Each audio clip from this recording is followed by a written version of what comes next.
സ്ത്രീകളിൽ ഒരുപാട് മാനസികമായിട്ടും ശാരീരികമായിട്ടും ഒക്കെ ചേഞ്ചസ് വരുന്ന ഒരു കാലഘട്ടമാണ് ആർത്തവ വിരാമം അല്ലെങ്കിൽ പീരീഡ്സ് കംപ്ലീറ്റ് ആയിട്ട് നിൽക്കുന്ന സമയം. നമ്മളിതിനെ മെനോപോസ് എന്നും പറയും. അപ്പോൾ ഈ ഒരു ടൈമിൽ ഉണ്ടാകുന്ന മാറ്റങ്ങൾ എന്തൊക്കെയാണ്, നമ്മൾ എന്തൊക്കെ കാര്യങ്ങളാണ് ഈ ഒരു ടൈമിൽ ശ്രദ്ധിക്കേണ്ടത് എന്നൊക്കെയാണ് നമ്മൾ ഈ വീഡിയോയിലൂടെ ഡിസ്കസ് ചെയ്യുന്നത്. ഞാൻ ഡോക്ടർ പ്രിയ, Q&B ഹെൽത്ത് കെയറിലെ ഹോമിയോപ്പതിക് ഫിസിഷ്യനാണ്.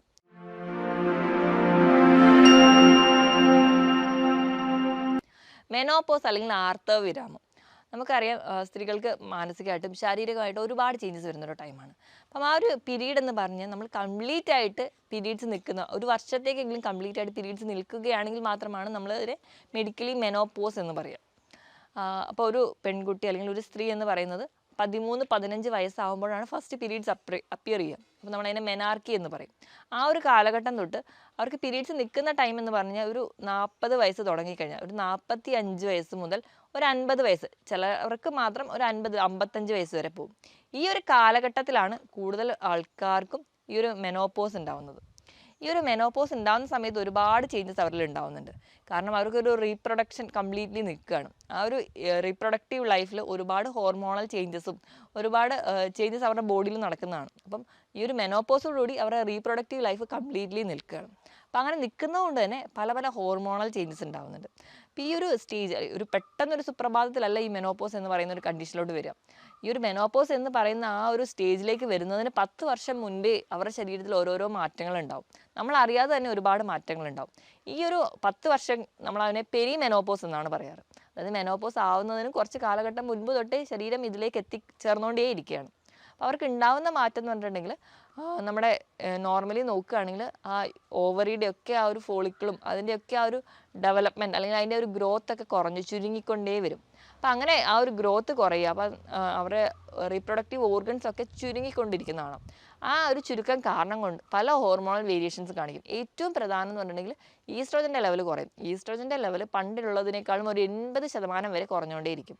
ഈ പെരി മെനോപോസ് എന്ന് പറയുന്ന ആ ഒരു സ്റ്റേജിൽ, അതായത് അവസാനം ഒരു വർഷത്തേക്ക് എത്തുന്ന ഈ ഒരു സമയത്തേക്ക് ഭയങ്കര പെട്ടെന്നാണ് ആ ഈസ്ട്രോജൻ ലെവൽ കുറയുക. അപ്പോൾ ആ ഒരു ഈസ്ട്രോജൻ ലെവൽ കുറയുമ്പോൾ സ്ത്രീകൾക്ക് ഉണ്ടാകുന്ന പല മാറ്റങ്ങളാണ് ഈ മെനോപോസ് കാലഘട്ടത്തിൽ നമ്മൾ കാണാറ്.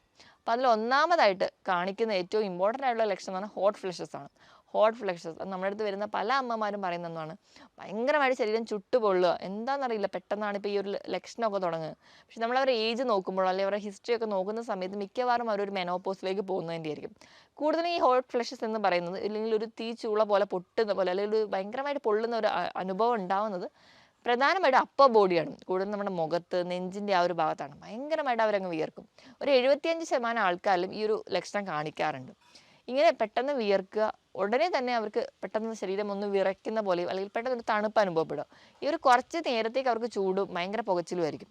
ഈ ഒരു ചൂട് പുകച്ചിലൊക്കെ നിൽക്കുന്നതുകൊണ്ട് തന്നെ അവർക്ക് ഉറക്കം ഭയങ്കര ഡിസ്റ്റർബ്ഡ് ആണ്. അതുകൊണ്ട് തന്നെയാണ് ഈ ഒരു മെനോപോസ് എത്തിയ ആൾക്കാരിൽ പല ആൾക്കാരും പറയുന്നത് എനിക്ക് ഉറക്കം കുറവാണ് അല്ലെങ്കിൽ നല്ലൊരു ഉറക്കം കിട്ടുന്നില്ല. പണ്ടൊക്കെ ഞാൻ നല്ലപോലെ ഉറങ്ങിക്കൊണ്ടിരുന്നതാണ്, പക്ഷേ ഇപ്പോൾ കുറച്ചായിട്ട് എനിക്ക് ഉറക്കം കിട്ടുന്നില്ല, അല്ലെങ്കിൽ ഒന്ന് ഉറങ്ങിക്കഴിഞ്ഞാൽ പിന്നെ എണീക്കുക, ഈ പറയുന്ന ലക്ഷണങ്ങളൊക്കെ കാണിക്കുക.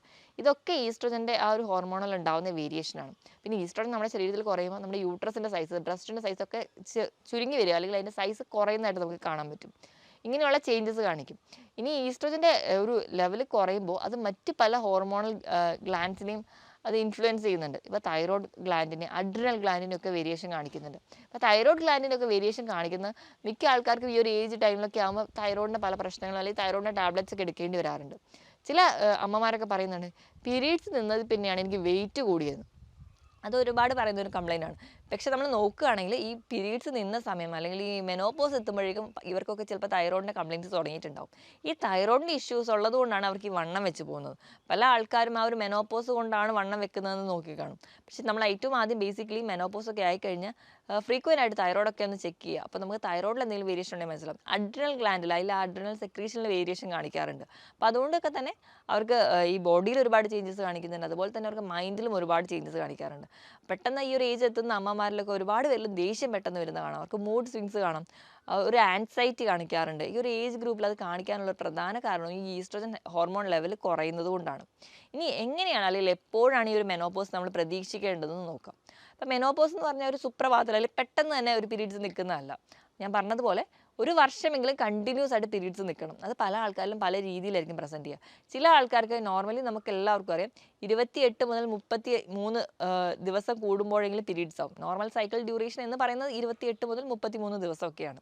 അപ്പോൾ മിക്ക ആൾക്കാർക്കും ഒരു 33, 35 ദിവസം കൂടുമ്പോഴത്തേക്കും അടുത്തൊരു പീരീഡ്സ് ആവുന്നു, അങ്ങനെയാണ്. അപ്പോൾ നോർമൽ സൈക്കിളിൽ പോയിക്കൊണ്ടിരുന്ന ഒരാൾക്ക് മെനോപോസ് ആകുമ്പോഴത്തേക്കും ചിലപ്പോൾ സൈക്കിൾ ഡ്യൂറേഷൻ കൂടും. ചിലപ്പോൾ 2 മാസം കൂടുമ്പോഴായിരിക്കും അവർക്ക് പീരീഡ്സ് ആദ്യം ആവുന്നത്. പിന്നീട് ചിലപ്പോൾ 6 മാസം കൂടുമ്പോൾ പീരീഡ്സ് ആയി. അങ്ങനെ വർഷത്തിൽ 1-2 തവണ മാത്രം പീരീഡ്സ് വന്നുകൊണ്ടിരിക്കും. അങ്ങനെ ഗ്രാജുവലി അത് കുറയും. ചില ആൾക്കാരിൽ അതിൽ സൈക്കിളിൽ ഉണ്ടാവുന്ന ലെങ്ത് വേരിയേഷൻ വേണം. നോർമലി ഒരു 7 ഡേയ്സ് വരെയൊക്കെ പീരീഡ്സിൻ്റെ സൈക്കിളിൽ ആ ഒരു ഫ്ലോ കാണിക്കാറുണ്ട്.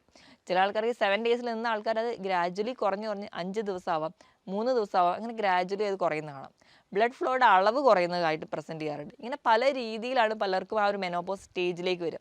വളരെ ചുരുക്കം ആൾക്കാരിലാണ് ഒരു സഡൻ ആയിട്ട് ഒരു മെനോപോസിലോട്ട് പോവാറ്. മിക്ക ആൾക്കാരിലും ഈ ഒരു പ്രശ്നം കാണാറുണ്ട്. ഇപ്പം നമുക്കറിയാം നമ്മുടെ ലൈഫ് സ്റ്റൈൽ കൊണ്ടോ അല്ലെങ്കിൽ മറ്റ് പല കാരണങ്ങൾ കൊണ്ടോ ഇന്ന് ഒരുപാട് പേർക്കും ഫൈബ്രോയിഡ്സും അല്ലെങ്കിൽ ഒവേറിയൻ സിസ്റ്റ് പോലെയുള്ള കണ്ടീഷൻസ് ഒക്കെ ഉള്ളതുകൊണ്ട് തന്നെ ഹിസ്റ്ററക്ടമി എന്ന് പറയുന്ന ഒരു പ്രോസസ്സിലൂടെ പെട്ടെന്ന് തന്നെ ഒരു മെനോപോസ് നമുക്ക് വരുന്നുണ്ട്. അങ്ങനെയും മെനോപോസ് വരുന്ന ഒരുപാട് പേര് നമ്മൾ പണ്ട് ഒരു കാലഘട്ടം വെച്ച് നോക്കുന്നതാണെങ്കിൽ അത് വെച്ച് നോക്കുന്നതിനേക്കാൾ എത്രയോ അധികം ആൾക്കാർക്ക് ഒരു ഹിസ്റ്ററക്ടമി വന്ന് ഒരു സഡൻ മെനോപോസിലോട്ട് പോകുന്നുണ്ട്. അതും ഈ പറയുന്ന ഒരു ഹോർമോണൽ ഇംബാലൻസ് ആൾക്കാരിൽ ഉണ്ടാവുന്നുണ്ട്. മൂത്രം പാസ് ചെയ്യണം എന്നുള്ളൊരു തോന്നൽ, ഒരു ടോയ്ലറ്റിൽ എത്തുന്നതിന് മുമ്പ് തന്നെ മൂത്രം പോകുക, അങ്ങനെ ആ ഒരു ഇൻവോളണ്ടറി ആയിട്ട് തന്നെ യൂറിൻ പാസ് ചെയ്യുന്ന ഒരുപാട് കണ്ടീഷൻസും ഈ ഒരു മെനോപോസ് എത്തുമ്പോൾ ഒരുപാട് സ്ത്രീകൾ കാണിക്കാറുണ്ട്. പിന്നെ കൂടുതൽ ആൾക്കാർ പറയുന്ന ഒരു ബുദ്ധിമുട്ടാണ് വജൈനയുടെ ഏരിയയിൽ ഭയങ്കര ഡ്രൈനസ് ആയിട്ട് പ്രസൻറ്റ് ചെയ്യുക. ആ ഒരു ഡ്രൈനസും ഈ ഒരു മെനോപോസിൽ ഈസ്ട്രജൻ ഹോർമോൺ ലെവൽ കുറയുന്നത് കൊണ്ട് ഉണ്ടാവുന്നതാണ്. ഇനിയിപ്പം ആർത്തവിരാമം ഒക്കെ ആയിക്കഴിഞ്ഞാൽ അന്ന് വരെ ഇല്ലാത്ത പല രോഗങ്ങളും തലപൊക്കി വരുന്നത് കാണാറുണ്ട്. നമ്മൾ നോക്കുകയാണെങ്കിൽ ഇതിൻ്റെ ഒരു കോംപ്ലിക്കേഷൻസ് എന്നോ അല്ലെങ്കിൽ ഇതിൻ്റെ ഒരു ആഫ്റ്റർ ഇഫക്റ്റ് മൂലം ഉണ്ടാകുന്ന പല ഡിസീസസും ഉണ്ട്. ഏറ്റവും ഒന്നാമത് പറയുകയാണെങ്കിൽ ഓസ്റ്റിയോപോറോസിസ് ആണ്. അന്ന് വരെ നമുക്ക് വലിയ കുഴപ്പമൊന്നും ഇല്ലാതെ ജോലി ചെയ്തുകൊണ്ടിരിക്കുന്നവരായിരിക്കും ആർത്തവം എന്ന് എൻ്റെ പീരീഡ്സ് നിന്നോ അന്ന് തൊട്ടിട്ടാണ് എനിക്ക് ജോയിൻറ്റ് പെയിൻ തുടങ്ങിയെന്ന് പറയാറുണ്ട്. അതിനൊരു പ്രധാന കാരണം ഈ ഓസ്റ്റിയോപോറോസിസ് ആണ്. നോർമലി ഈസ്ട്രോജൻ ഹോർമോൺ ഉള്ളതുകൊണ്ട് തന്നെ നമ്മുടെ എല്ലുകൾക്ക് വലിയ തേയ്മാനമൊന്നും ഉണ്ടായിരുന്നില്ല. പക്ഷേ ഈ ഒരു ഹോർമോൺ ലെവൽ കുറയുമ്പോൾ നമ്മുടെ മിനറൽ ഡെൻസിറ്റി, ബോണിൻ്റെ മിനറൽ ഡെൻസിറ്റി കുറയും. അല്ലെങ്കിൽ ബോണിൽ നിന്നൊക്കെ കാൽസ്യം യൂട്ടിലൈസ് ചെയ്യുന്നതൊക്കെ വളരെ കാൽസ്യം പെട്ടെന്ന് അബ്സോർബ് ചെയ്ത് രക്തത്തിലേക്ക് വരാൻ തുടങ്ങും. അപ്പം അങ്ങനെ നമ്മുടെ എല്ലുകളുടെ കട്ടി പെട്ടെന്ന് കുറയുകയും നമുക്ക് എല്ല് തേയ്മാനമായിട്ടോ അല്ലെങ്കിൽ എല്ല് പെട്ടെന്ന് ചെറിയ വീഴ്ചകളിൽ പെട്ടെന്ന് പൊട്ടിപ്പോകുന്നതായിട്ടോ ഒക്കെ കാണാറുണ്ട്. ഇനി അടുത്തൊരു ബുദ്ധിമുട്ടെന്ന് പറഞ്ഞാൽ ഭയങ്കരമായ ക്ഷീണമാണ്. രാവിലെ എണീക്കാൻ വയ്യ, എപ്പോഴും കിടക്കണം, അല്ലെങ്കിൽ കുറച്ച് ജോലി ചെയ്താലും പോയി കിടക്കണം എന്നുള്ളൊരു തോന്നൽ. ചെറിയ മുഖക്കുരു, ചെറിയ രോമ വളർച്ചകളൊക്കെ മുഖത്ത് പ്രസൻറ്റ് ചെയ്യുന്നത് കാണാം. കഴുത്തിൻ്റെ ഭാഗത്തോ അല്ലെങ്കിൽ മുഖത്തൊക്കെ കുറച്ചുകൂടി ഒരു ഡാർക്ക് കളറായിട്ട് പ്രസൻറ്റ് ചെയ്യുന്നത് കാണാറുണ്ട്.